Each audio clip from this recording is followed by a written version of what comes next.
कच्चे के इलाका में डकैतों और चराई पेशा अफराद के खिलाफ कार्रवाइयाँ जारी। पाकिस्तान रेंजर सिंध ने जिला घोटकी M5 मोटरवे पर बरवक्त कार्रवाई करते हुए मालबरदार कंटेनर पर डाकू का हमला नाकाम बना दिया।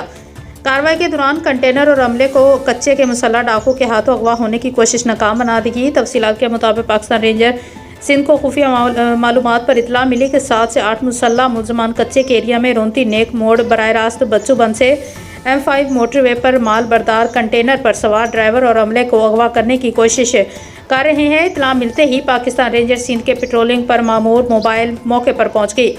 मुसल्लह डाकू ने रेंजर को देखते ही फायर खोल दिया, जिसके नतीजे में कंटेनर का ड्राइवर और अमला मामूली जख्मी हो गए। रेंजर एहलकारों की जवाबी कार्रवाई से मुसल्लह कंटेनर को छोड़कर फरार होने में कामयाब हो गए। जख्मी अफराद को रेंजर ने इब्तदाई तिब्बी मदद के बाद अस्पताल मुंतकिल कर दिया। आवाम डाकुओं को पनाह देने वाले अनासर और दीगर बासर अफराद की निशानदेही करें और सिंध को जराइम पेशा अफराद से पाक करने में सिंध रेंजर की मदद के लिए रेंजर हेल्पलाइन 1101 या रेंजर मददगार व्हाट्सएप नंबर 0347900331 पर कॉल या SMS के जरिए फौरी इतला दें। आपका नाम सगिया राज पे रखा जाएगा।